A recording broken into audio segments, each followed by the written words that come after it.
Welcome to the podcast for Healing Neurology, where we talk about everything that can help heal your neurology, which is really everything from food, lifestyle, and medicine to nature, culture, and politics. There's no topic too big or too small. I'm Jillian Ehrlich, family nurse practitioner, certified in Ayurveda and functional medicine. And we have with us today my old friend, Matthew Fogarty. Matt is a Washington State certified counselor. He has an MA in transpersonal psychology with a focus on eco-psychology from Naropa University. He's credentialed under the Somatic Experiencing Trauma Institute as a somatic experiencing professional, and he's a certified HeartMath Institute professional as well. He's worked as an instructor for Fairhaven College and a therapeutic behavioral health clinical associate for Alaska Crossings Wilderness Therapy Program. He has spent 20 years studying and teaching Chinese martial arts as a transformation for violence. And Matthew invested 5 years apprenticing and coaching in postural alignment therapy. And for 4 years, Matthew co-created the Boys Explorers Club, a long-term outdoor youth mentoring program. He's a graduate of the Kamana Naturalist Training Program and is trained as a Rite of Passage guide with various organizations. He is a Vipassana meditation practitioner since 2008.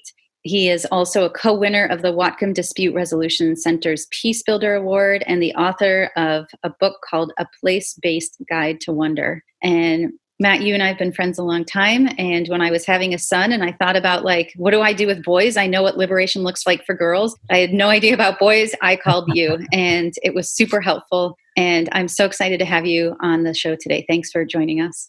Thank you so much, Jillian.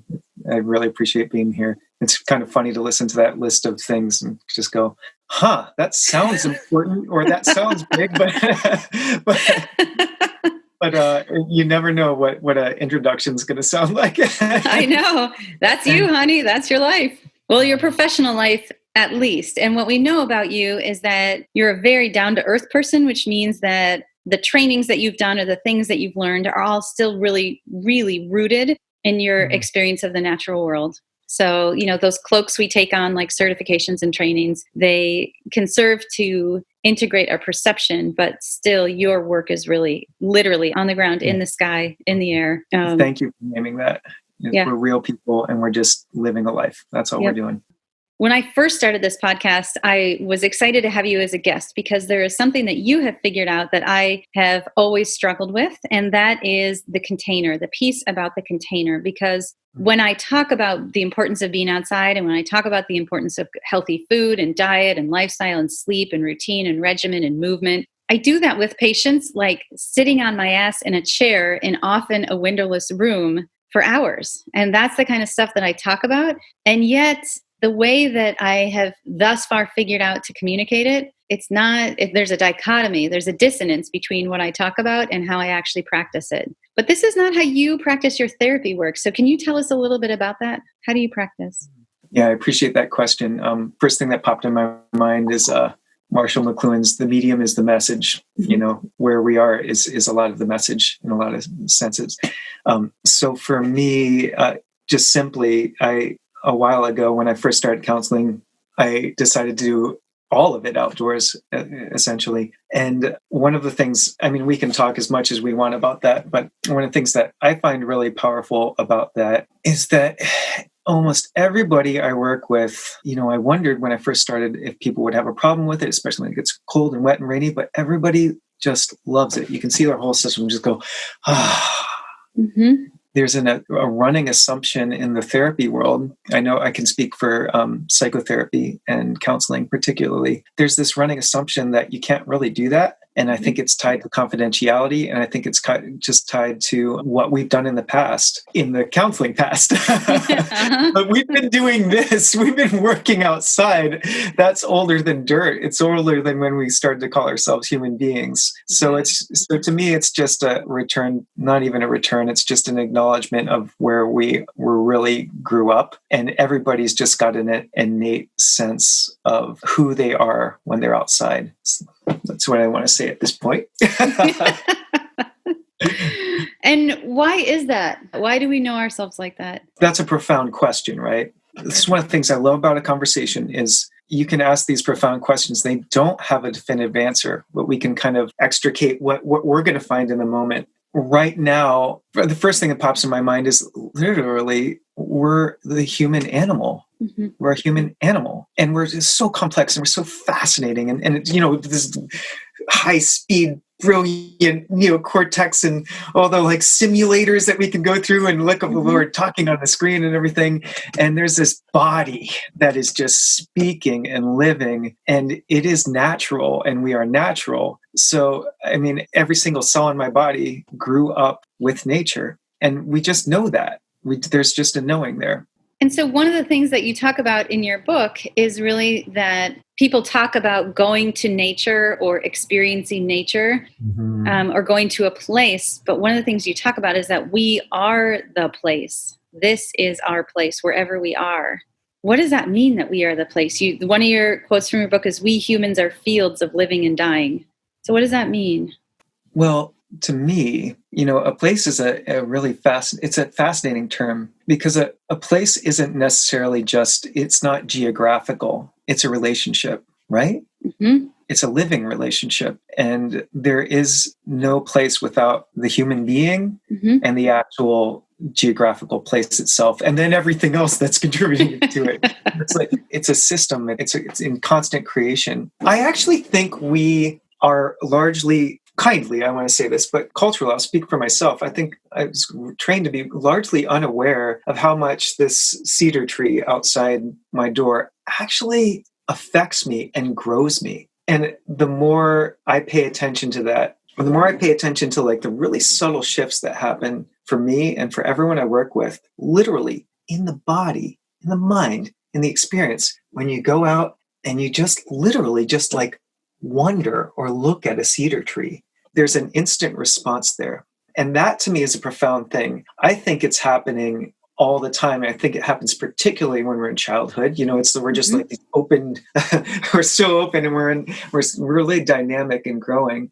I mean, that's just an example of one cedar tree. And if I really be honest and go through my childhood and to look at all the young people that I work with and all the adults I work with, and then I think about all the different relationships that I actually had with a creek, or with a flower in my yard, or gathering leaves. And then I try to think about who I would be when I extricate that.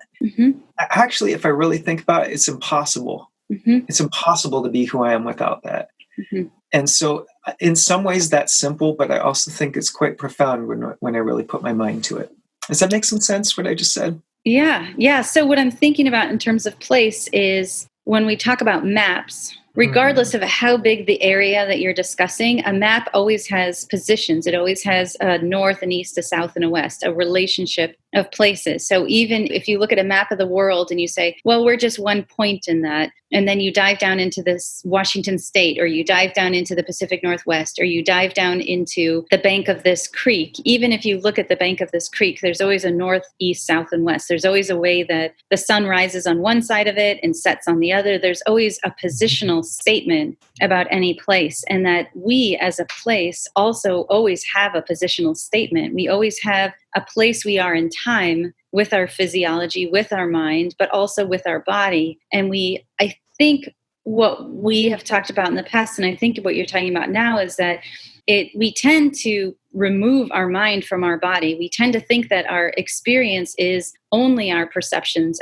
our perceptions of our mind, what we think, what we see, but it's really also everything we breathe, everything the sensations, the physical sensations that we have in the world. And so those are also maps for a timeline of our lives, of our body. Yes. And that's so interesting what you're saying, because when you're saying that what happens in this mind is, well, it's really interesting. Those points, we get into a weird place when we start to talk about this. It's really kind of mind-blowing, right? It's like that non-dual place of Eastern philosophy. Because yes, sovereign and completely outside of the human experience. There's a north, south, east, west, sun, because we got sun, we're on a planet, and everything's happening in that way. And simultaneously, they are profoundly deep psychological and embodied events as well. So when you said that, I thought, well, yeah, it's inherently anxiety producing if I can't orient. And I know that because I know that side. And I also know that because the more I orient, the more settled I feel. What do you think we're being told to orient to? And what can we or should we be orienting to? Oh, yeah. So that's great, because you're kind of like going along that like mind, like disembodied mind thing, right? So yeah, and I'm glad you said that, because when I said that, what I was seeing at least is anxiety is, it's a nervous system thing, right? It's Yeah. we're definitely more in fight or flight. You're trying to figure out what the problem is. You don't know where the problem is, so you're just going to keep looking. That's what the job of the nervous system. It's like it's brilliant. Thank you, brain organ. And for the body, it is really, really helpful for the soft animal of my body to know where I am and to know relatively if I'm safe or not.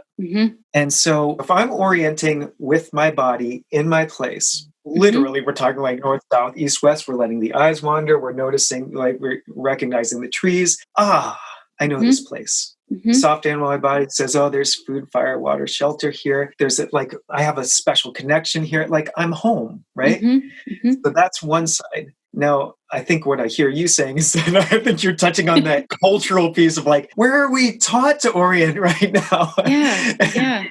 And so, which is pretty much, I think, like Kim Kardashian. Like we're told to orient to celebrities. I feel like we're trained to orient to like what Snooki is doing on Jersey Shore. Like that is what a lot of our popular media kind of orients us to, is Game of Thrones or, TV or movies, and I think obviously right now we're having a huge orientation around our politics and around on which side of our politics do we belong. The idea that we belong to one side or the other is much more, of course, of a problem than what either one side is. Just the idea that we are locked in, we can only belong, we'll only survive if this aspect of the political field looks this certain way. That's the only way we'll survive. And that is totally separate, of course, from everything you're talking about in terms of the natural world. Yes. And honestly, that's where this person says, well, it's a really good recipe to make an anxious populace. And if I'm anxious, I need something and I don't know what it is. So it's really easy to consume then to try to fill that hole. Right. And an anxious mind, of course, is much more controlled because there's need.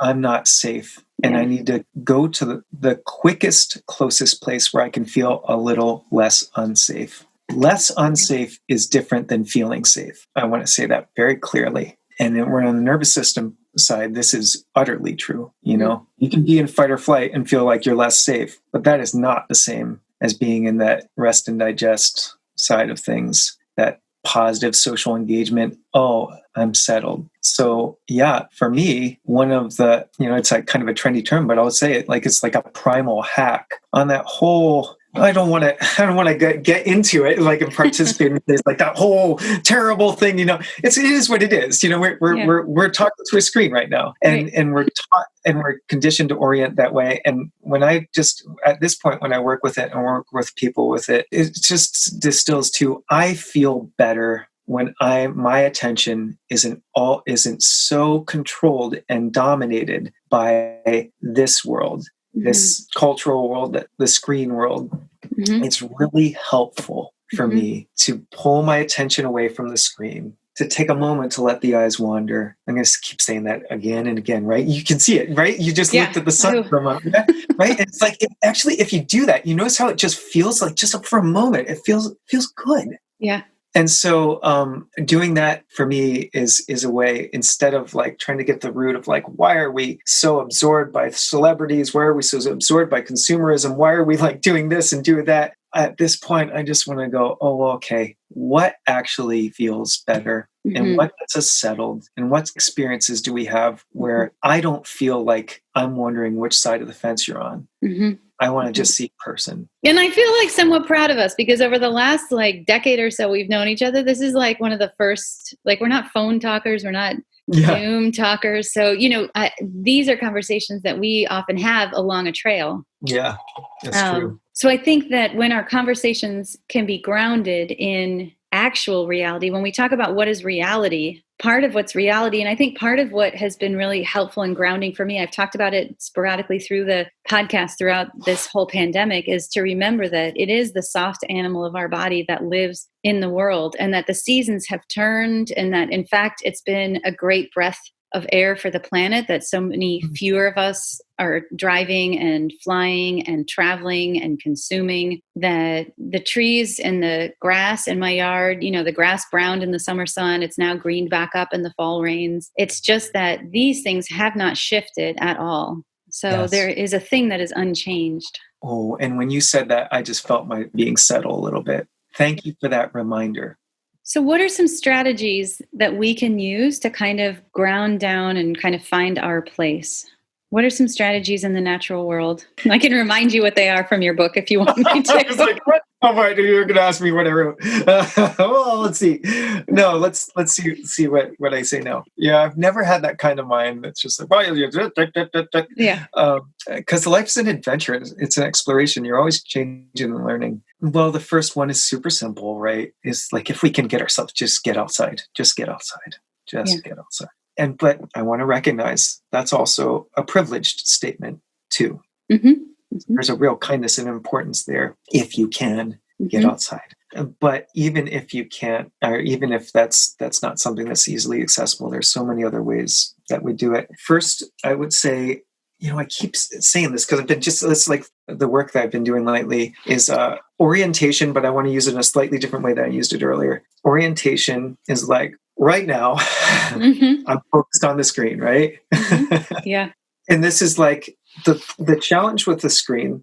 It's a wonderful thing. I'm in a conversation with you. It's also like a bright, glaring light, and it's also demanding a lot of my attention. And so there's a part of me that this is dangerously tapping into the fight or flight side of my being, which is not the connective side. The side that connects is the side that did what your eyes just did. So it's like when a deer walks into a field, first thing it does is kind of looks around, orients. The ears are doing this. And literally for the human animal, it's so wonderful. And deer too, literally the muscles that innervate here are saying, okay, they're part of that complex that's saying, oh, you know what? We're safe. Things are okay. That to me is a powerful place to start, because when I do that, I'm turning on the part of me that says, you know what? Things are okay. Things are a little bit better. They're kind of safe. And then I'm turning on the connective part of me. And literally almost everybody you work with, if you ask them to orient, they're going to notice, if there's a window in the room, they're kind of look out the window. So we're kind of letting ourselves just take a moment. This is getting into that mindfulness side of things, but we're all saying the same thing ultimately. Let ourselves take a moment. Letting ourselves orient, not starting off with the task. Oh, I need to go outside. You're just like, okay.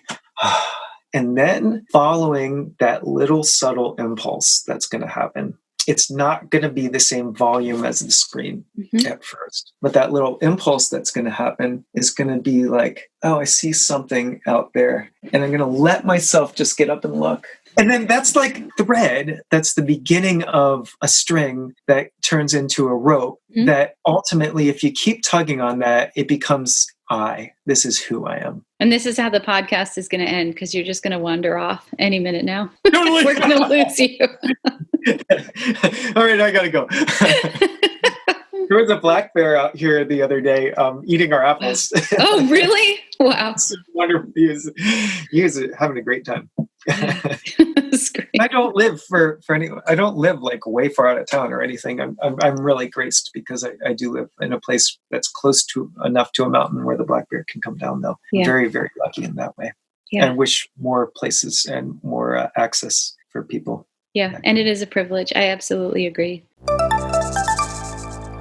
So we're talking about being outside and then letting your mind focus in the moment. So I have definitely had experiences where I've gone outside and I've brought all of my mishigas with me. I've brought all of my mental machinations, and it sometimes can take me time to kind of walk them out. My body has to move for a while before I can even start to see anything different than that wall of green. I need to just kind of remember that my friends are out here waiting for me. And that was something that I had to learn over time, and something that's still, when my mind is too full, sometimes my first moments outside are not noticing things. Absolutely. So it takes time to build exactly that relationship we started talking about in the beginning.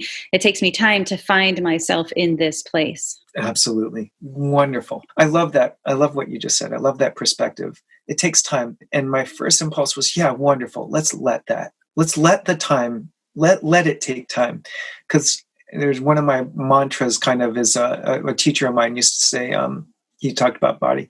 Relating to the body has one rule. It's the rule of courtship, and that's pay attention. And that means no assumptions and no demands. And I know this soft animal body loves it. Actually, nature loves it. Life force loves that, loves invitation. It really, really does. And so, yeah, when we go out there, and totally it happens to all of us, you go out and you're like, and you're like, I haven't even looked at a freaking tree. I've just been like down on the ground and like, oh, isn't it great to be outside? And still, it's like better than if you were in your home, know?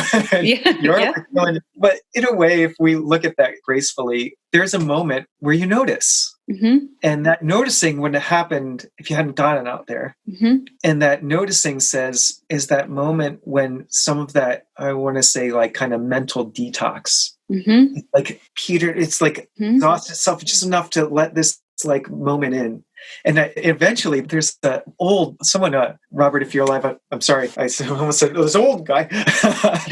There's someone who was like in the beginning of eco-psychology movement or whatever would like to call it, who said the modern mind or the contemporary mind is 3 days deep. So that it takes so many people up front. So it takes about 3 days for that chatter to die down, and you can see like where people start to get a little more, and there's like a little sheen of dirt on them, and like, and they kind of like it, you know, and then they're like, oh. And then you see like people, I mean, you know this because you were an outward bound instructor, and you see them literally physically, they start to get a little bit closer. You know what I mean? Yep. Like that. I was always astounded. When I worked for Outward Bound, I worked in boats, and we worked in these 26-foot long open rowing and sailing boats, the long boats. So 26 foot long, 6 feet wide, and we would sleep on them with 10, 14, and 15-year-olds and 2 to 3 instructors. And we instructors would take the stern. So we'd be on top of all the gear kind of laid out and have our space. And then all these kids would be just piled like 2 layers thick. We'd have 2 kids on each set of 12-foot long oars. We'd have 3 in a front bay, 3 in a back bay. And everybody was in basically a puppy pile. And the first moment that these kids would walk up to the boat, they'd all go, "What? This is my trip." And by the end of our 12 days out, sleeping on board this boat, people loved it. They found their bodies finally relaxed, and everybody just wanted to sleep in the puppy pile. Nighttime so much for us is a time of separation where now you get to be lonely. You get to lay in your own bed by yourself in the dark, or, maybe something scary happens, or maybe you sleep with a sibling or a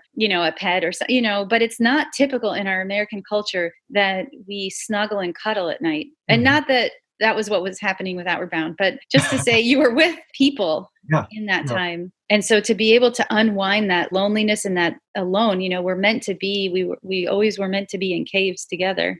Yes. When you say that, one thing that comes up for me is like, it's seemingly contradictory maybe, but it's the other side of this, because we're kind of talking about like that softness and that ease and that grace and that safety and the like building relationships. And then you're talking about, and if you get a sustained amount of time outdoors, then you really start to feel that, and then you see people getting closer together, just like we're talking about. But there's another aspect to it that's really interesting. We're kind of more on the romantic side of it, which is a part of it. It's a romantic place. It's romantic. It's beautiful. It's powerful. It's connected. And there's also this glaring austerity, and there are actual real life challenges. That's exactly right. Right? And so raw, ancient challenges like cold, hungry, tired. Oh, yeah. And those are when we actually rally that same part of ourselves that's just like always on the screen is like, oh, which political party am I part of? Like it actually gets to express itself fully and be like, I need a fire. Yeah. And it does it. It's done. And you do this and you take care of that. And so that's still a part of it. We're still going into that fight or flight. Yeah. We're still in places where we are threatened. And there is an aspect to that is actually severe for this soft being. And to me, when you're talking about something like Outward Bound, I know through Rites of Passage or other ceremonies, they can get really severe. You are isolated. You are alone. You have no shelter. You have no people. You have no water. You have no food. And then 3 or 4 days later, you come back, you see your people. Oh boy, talk about remembering just how much we depend on each other, just how much we're important to each other. That's happening on a certain level in that outward bound trip.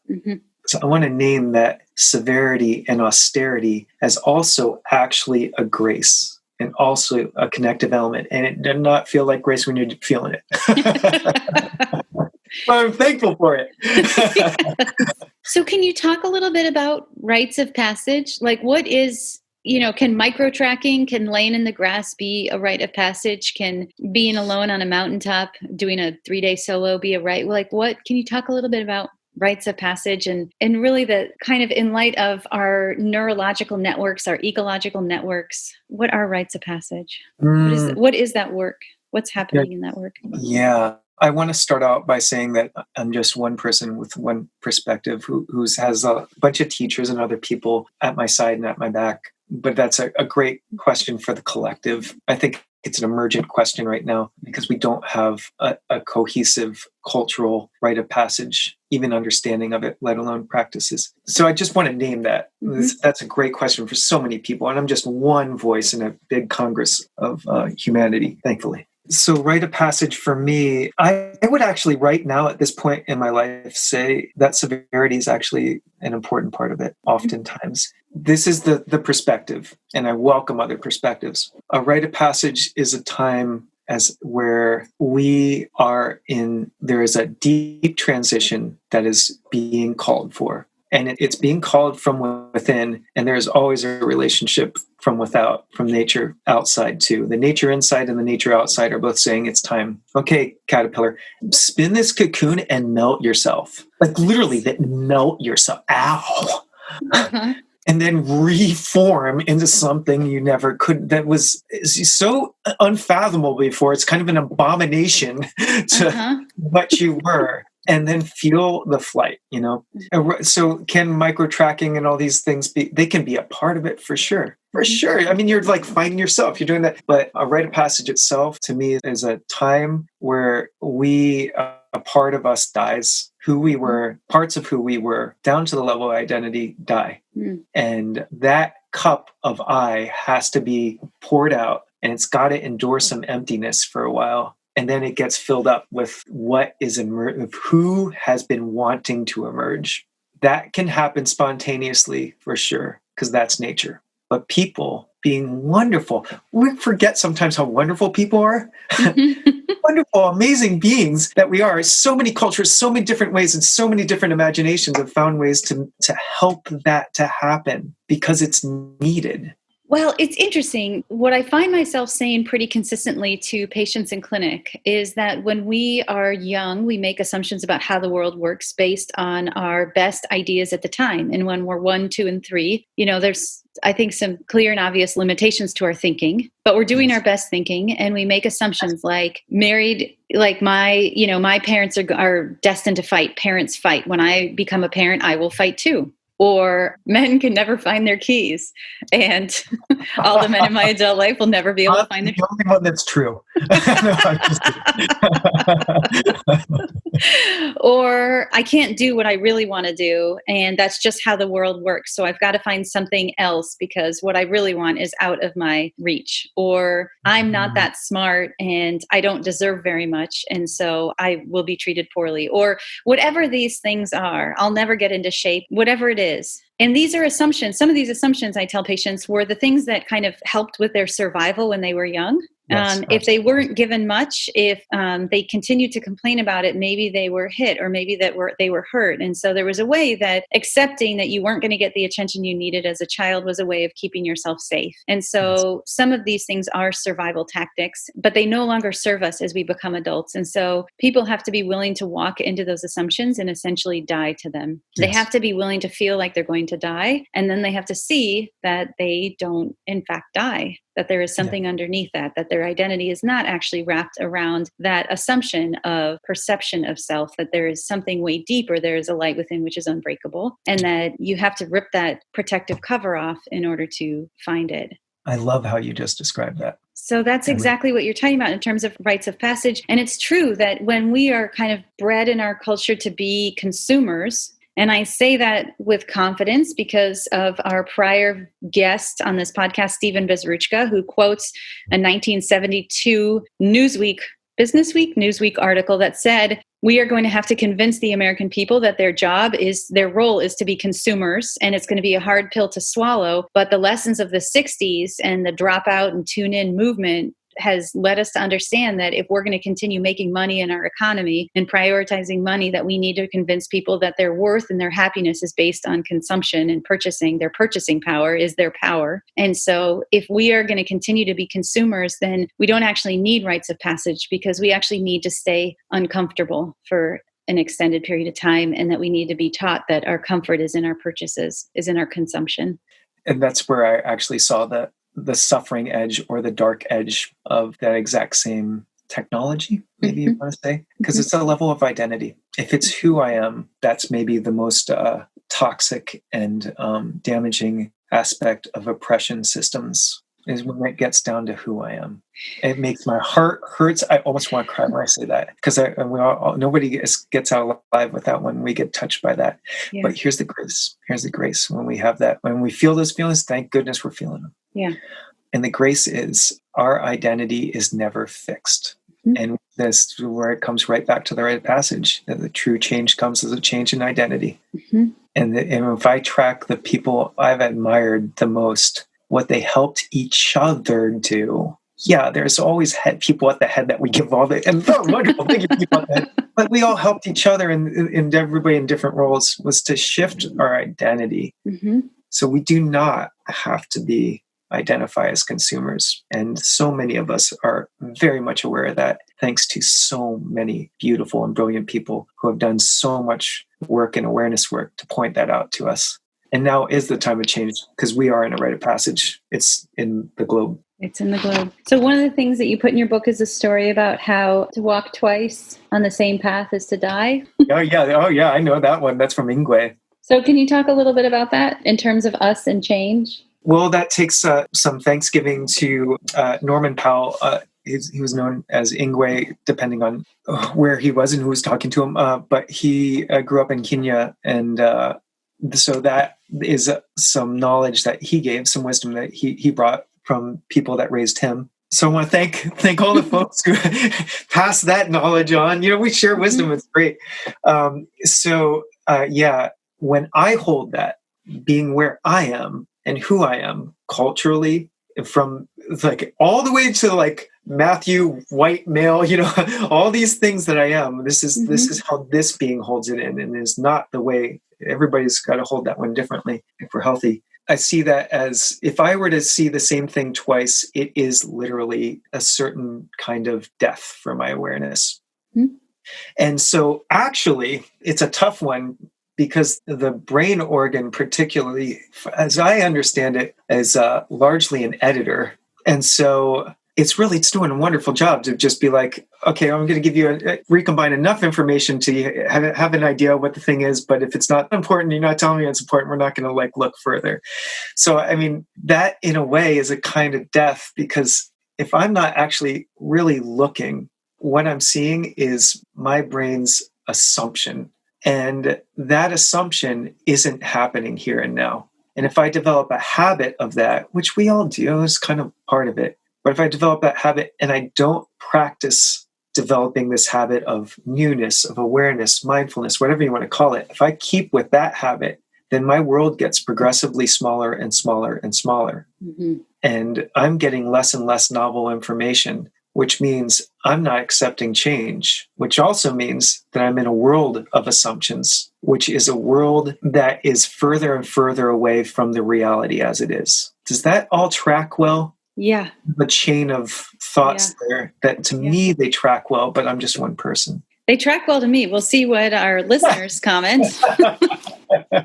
I absolutely agree. It is because I keep wondering in our polarized society why people are so attached, that we have so much disinformation, and how I'm forever curious about how people's minds get so emotionally responsive to something that is disinformation. But I think it is, the people who love you are training you on certain assumptions about the world, and that then it ends up getting further and further from reality. Yeah. And one of the things that happens with that is the further and further you are from reality and the more and more you are in assumptions. I don't know why, maybe you can track this well, but it seems like the easier it is to go further down the brainstem. Yep. Right. Yeah. So you're moving more towards kind of a reptilian sort of basic instinct. That's a great question. I think it's actually that assumptions are so far from reality that we can't tell. We are disoriented. We are in a room with no windows. We can't tell which way is northeast, south, or west. And we have none of our ancient symbols, like none of our evolutionarily arrived upon symbols for telling us where we are. And without those, then we are adrift. And when we are adrift, we are scared. And so when we are scared, we have a sympathetic overdrive. We go down the brainstem. And I think that when we're scared, we can't think very well. We can't think flexibly. And I think that in our society right now, we are not rooting down into anything real. We are not looking at the sunrise. We are not finding the seasons. We are not watching plants grow. We're not seeing that our natural world is the same as it's always been. So in World War II, with the Holocaust, the world turned upside down. Guess what? The plants they weren't judging of the Nazis. They grew the same. Plants grow, trees grow, sun rises, sun sets, stars go. The Pleiades meteor shower still presented every August. Even in such a dark time, it's our human overlay that ends up kind of becoming detached and reattached and detached and reattached to reality. And one of the things that we can do for ourselves is really to ground down and to find our place, like we first talked about, and really live in this moment, pay attention to this moment, be in this moment, see the realities of this moment in our lives. And one of the things you talk about in your book is that here, meaning here physically in our body with our hands and our feet, and here in our time, here in this very second of time, is the only place that we actually have power. Here in this moment is the only place that we actually inhabit our tissues to make change. Whereas our minds tend to live in the future with anxiety, or in the past with depression. We're anxious about what might happen. We're depressed about how things have gone, or we're afraid. Those are all future and past. I mean, there are things that are real that are scary in this moment. And that's the adversary that you talk about. Those are the austerities and the severities. And for many people in our world right now, that is happening. People are hungry right now. People are scared right now. People are losing loved ones with grief to COVID right now. But there is a proportion of us who are not living in this moment, in this place. And so we surrender and we relinquish our power when we don't stay in our bodies in this place. Yes. One of the things that I've learned and explore with others, it's actually, if we really slow it down and really, really pay attention, even when we're in anxiety, even when we're in depression, even when we're stuck on that thing that happened to us, or we're terrified of what we actually know, like in all probability, is actually going to happen, or it's going to happen. We are never outside of now. It makes so much sense when you say it's like, well, yeah, duh. And the brain organs are going to be like, oh, logically, okay, true, yeah, gotcha. So let's continue the conversation. But no, let's slow that down. Yeah. So here's how I know to slow that down. You're going to notice we're talking about nature, but we're talking about the body so much right now. Yeah. We've got cells and all this life force, right? We are nature. There's nature inside. So one of the ways I know to slow it down is, when the brain organ is just doing, it's like, of course the whole body's participating, but this is really largely the brain organ at work right now, where it's like simulating what's going to happen. A simulator. Oh yeah, and then if that happens, I'll do this, and then what if this? We are actually getting biological responses. That heart's starting to do this thing. The heart is not beating in that nice, simple, like coherent pattern. It's kind of doing its thing, and the breath gets a little bit tighter. And if this is where, paying attention to your outside too, like literally your peripheral vision is starting to tank a little bit. starting to get close, right? Mhm. And you'll notice your neck doesn't turn as much. You kind of turn with and if we really pay attention, often the colors get a little bit dimmer. So while in that state, whether that's the anxiety side, depression side, it's got its own flavors, which some are really similar, some are not. If we call attention to also, without trying to push it away, oh, as I'm thinking this, what's my body doing? Mm. What's my perception doing? Mhm. And we're taking this thing where we've got this delusion where we're ahead of time, where we're in the future, and possibly we're taking ourselves a little bit more and more out of that delusion and going, oh, this is now. Mhm. And then when it's this is now, usually what happens is, like, when you get a little bit more into this is now, what happens is you start to notice, and then you can actually do something with it. Mhm.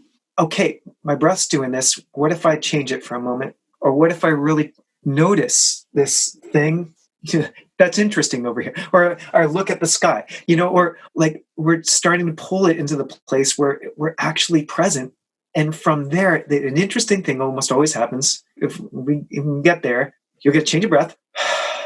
In the biz, they call it a de-escalating breath, right? Yeah. And what's interesting is, okay, you get that change in breath, and you'll get a shift. Oftentimes, if we do it right, actually in a conversation too, maybe you're just alone, you'll get a slight shift in perspective. And the thing that was so like hard, you're like, oh wait, I could probably do this, or that's not as big of a deal as I thought it was. We changed the state. We got into the present. Yeah. We got out of that delusion, and we just are in the place where we have power. That's one example. If we can do that, if we can kind of get into this place of here and now where we have power to make change, what does that do for finding each other and peace building? Well, one of the things that happens when I shift state, earlier I said medium is the message, for this, but more and more I've been starting to think, well, the state is usually the message for the human animal. So literally, when we do something like that, we're bringing ourselves into a place where the only place we have power, and we're also shifting state. When I'm with someone, or in my own experience, when I'm outside and I feel that state shift, one of the things that comes online usually is wonder. I get a little curious about something, which means I'm asking for more information. We're going to see how this connects to the thing that we were talking about before, where it's like, we're not in that, like, making assumptions. We're actually like, oh, I want a little more information. And if you have people together that are in that state, they're going to get curious about each other, and they're going to listen to each other, and ...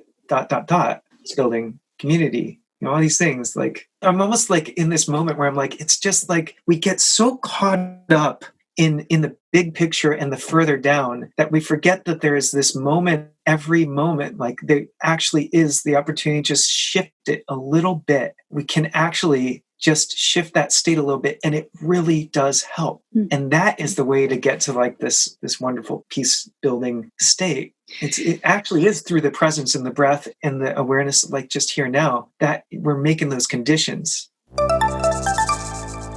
In Ayurveda, when we talk about what an Ayurvedic life looks like, Ayurveda talks about detoxification and cleansing on two different levels. There's the everyday level that you should be peeing, pooping, sweating, and crying to be eliminating, any element of toxicity kind of on the low grade but ongoing daily basis. And then periodically you should dive into a deeper seasonal cleanse. And whether that's a fast day once a week, whether that's the new moon or a full moon, that you make some shift for greater kind of searching inside or detox, or whether that's the change of every season with something like an Ayurvedic Panchakarma process. It's the idea that we have a daily routine that keeps us connected and keeps us clear, punctuated by periods where that is our greatest focus for an extended period. And what you're talking about in terms of changing an ego or changing your identity or changing your sense of self or making sure that you're aligned with reality is that in the moment to moment awareness, we need to make sure that we're using our senses, that we're connected to the external world, that we can see both near and far. We're a culture now that has everything fed to us right at our face. But,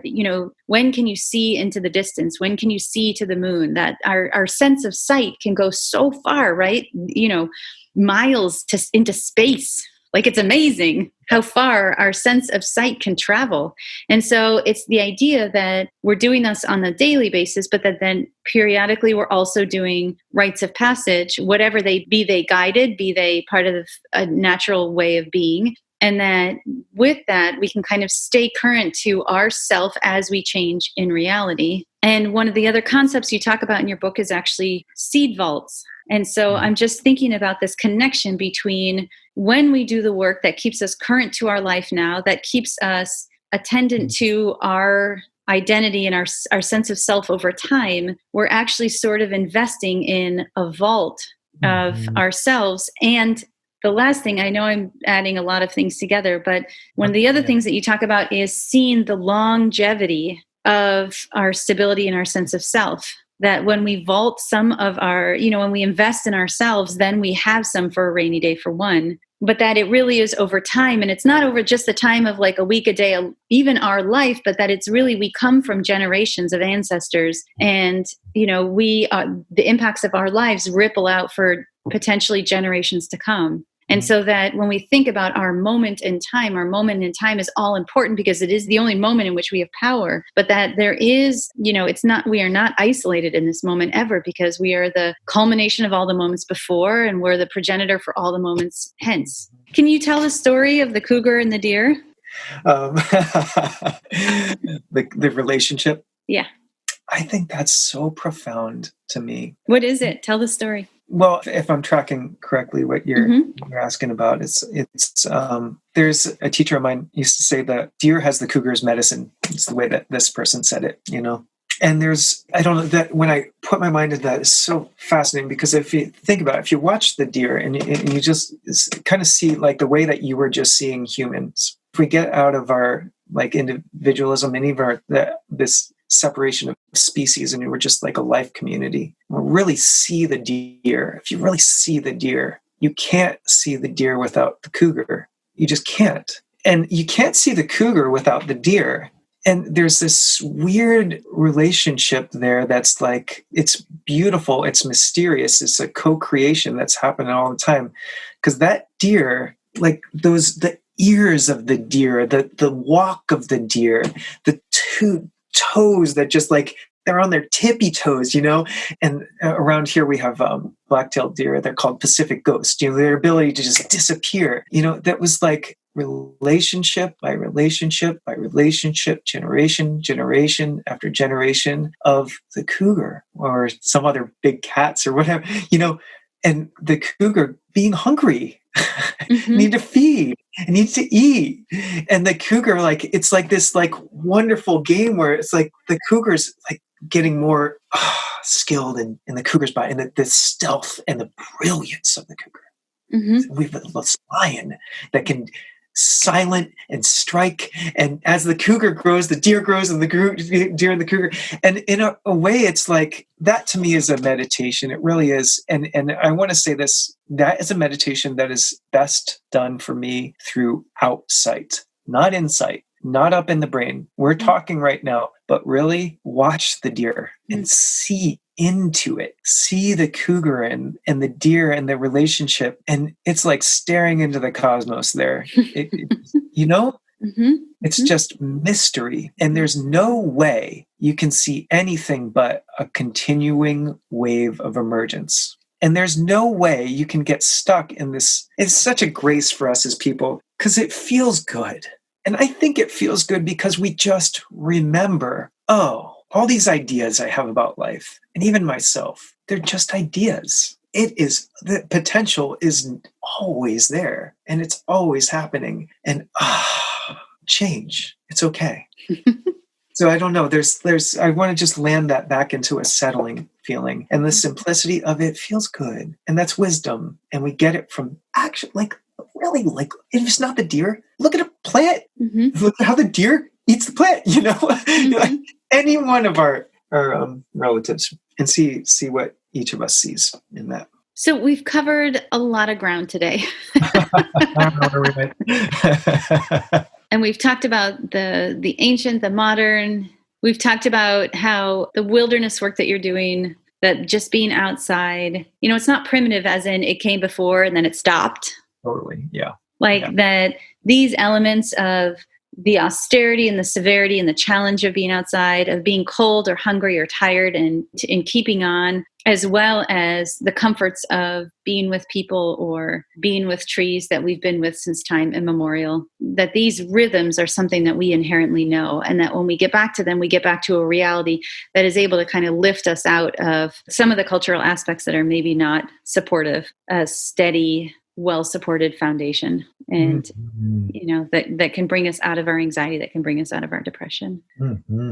So any last thoughts about where you want to direct people? I didn't mention this in the beginning, but you do have a counseling practice, True Nature, where you do this work. I do, yes. TrueNatureCounseling.com. .com. Yeah, basically what I want to say is, if anybody has questions, they can reach out to me. It's a very important part of being a part of the community. And especially, I get a lot of people who are looking to do similar work, counselors and psychologists and things. They were like, hey, I want to go outside and I just want to pick your brain about it, or just ask you a few questions or take a walk with you. So that's something that I love to do. And just direct everyone to the plant that's just outside your door too. Consult that plant. Even if it's a house plant, I'm telling you, house plants. Oh, yeah. Yeah. You can bring them in, love on them, water them, watch them. Yeah. So thank you for listening today with Matthew Fogarty. We've got lots of ways to continue this conversation through Facebook, Instagram, and Twitter. You can get more information from and about Matthew at his website, TrueNatureCounseling.com, and at our website, CenterForHealingNeurology.com. Please be sure to share this show with your friends, and we welcome your rating and review wherever you get your podcasts. And feel free to send topic requests to podcast@CenterForHealingNeurology.com. We love that you've joined us today to discuss how to make our whole world medicine. We rise or fall together, and we're committed to doing what we can to make as many of us as healthy as possible. And this takes all of us, including you. Thank you for listening, and see you next time.